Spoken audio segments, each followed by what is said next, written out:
Hello, my name is Dave Dare, and I should like to read for you one of the great works of American Gothic horror, The Raven by Edgar Allan Poe.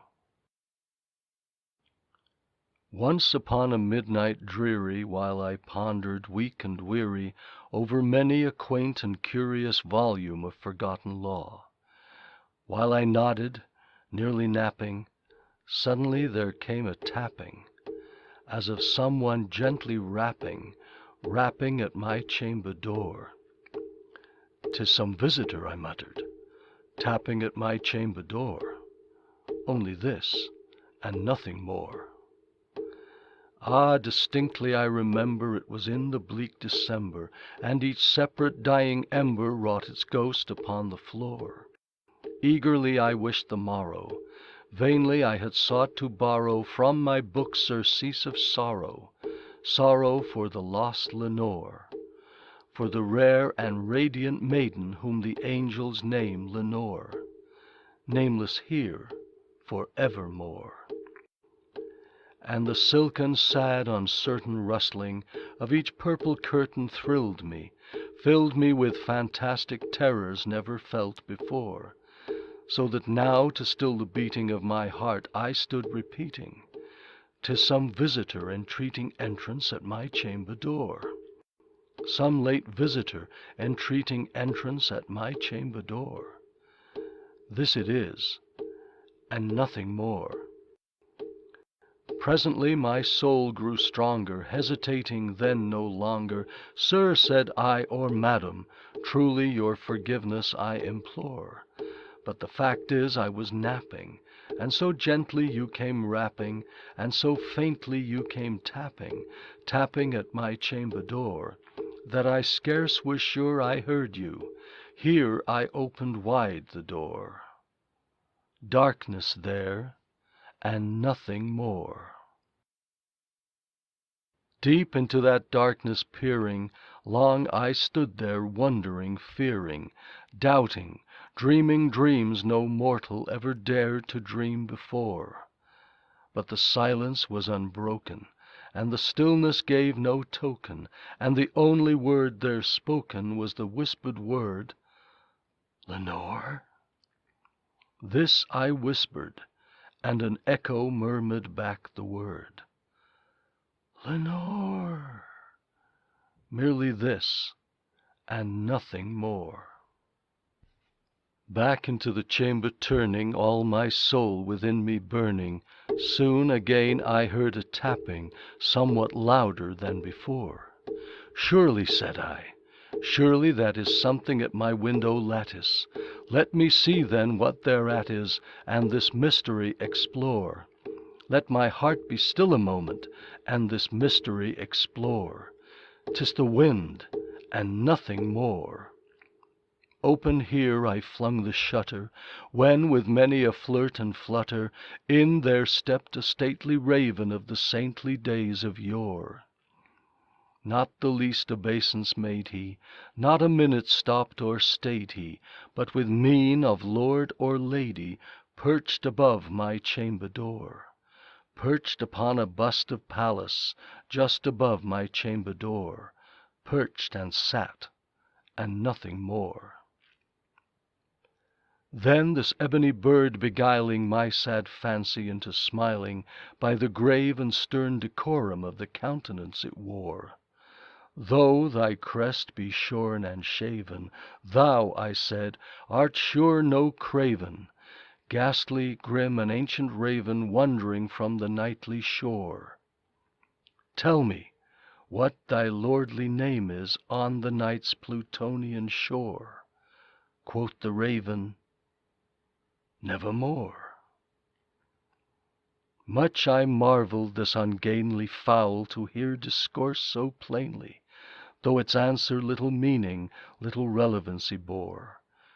For we cannot help agreeing that no living human being ever yet was blessed with seeing bird above his chamber door, bird or beast upon the sculptured bust above his chamber door, with such name as Nevermore. But the raven, sitting lonely on the placid bust, spoke only that one word, as if his soul in that one word he did outpour. Nothing farther than he uttered, not a feather then he fluttered, till I scarcely more than muttered, "Other friends have flown before. On the morrow he will leave me, as my hopes have flown before." Then the bird said, "Nevermore." Startled at the stillness broken by reply so aptly spoken, "Doubtless," said I, "what it utters is its only stock and store, caught from some unhappy master, whom unmerciful disaster followed fast and followed faster, till his songs one burden bore, till the dirges of his hope that melancholy burden bore, of never, nevermore." But the raven, still beguiling all my fancy into smiling, straight I wheeled a cushioned seat in front of bird and bust and door. Then, upon the velvet sinking, I betook myself to linking fancy unto fancy, thinking what this ominous bird of yore, what this grim, ungainly, ghastly, gaunt, and ominous bird of yore meant in croaking, "Nevermore." This I sat engaged in guessing, but no syllable expressing to the fowl whose fiery eyes now burned into my bosom's core. This and more I sat divining, with my head at ease reclining on the cushion's velvet lining that the lamplight gloated o'er, but whose velvet violet lining with the lamplight gloated o'er she shall press, ah, nevermore. Then methought the air grew denser, perfumed from an unseen censer swung by seraphim whose footfalls tinkled on the tufted floor. "Wretch," I cried, "thy God hath lent thee, by these angels he hath sent thee, respite, respite and nepenthe from thy memories of Lenore. Quaff, oh quaff this kind nepenthe, and forget this lost Lenore." Quoth the raven, "Nevermore." "Prophet," said I, "thing of evil, prophet still, if bird or devil, whether tempter sent, or whether tempest tossed thee here ashore, desolate yet all undaunted, on this desert land enchanted, on this home by horror haunted, tell me truly, I implore, is there balm in Gilead? Tell me, I implore." Quoth the raven, "Nevermore." "Prophet," said I, "thing of evil, prophet still, if bird or devil, by that heaven that bends above us, by that God we both adore, tell this soul with sorrow laden, if within the distant Aidenn it shall clasp a sainted maiden, whom the angels name Lenore, clasp a rare and radiant maiden, whom the angels name Lenore." Quoth the raven, "Nevermore." "Be that word our sign of parting, bird or fiend," I shrieked, upstarting, "get thee back into the tempest and the night's Plutonian shore. Leave no black plume as a token of that lie thy soul hath spoken. Leave my loneliness unbroken, quit the bust above my door. Take thy beak from out my heart, and take thy form from off my door." Quoth the raven, "Nevermore."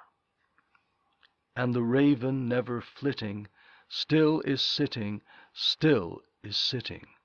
on the pallid bust of Pallas, just above my chamber door. And his eyes have all the seeming of a demon's that is dreaming, and the lamplight o'er him streaming throws his shadow on the floor. And my soul from out that shadow, that lies floating on the floor shall be lifted nevermore.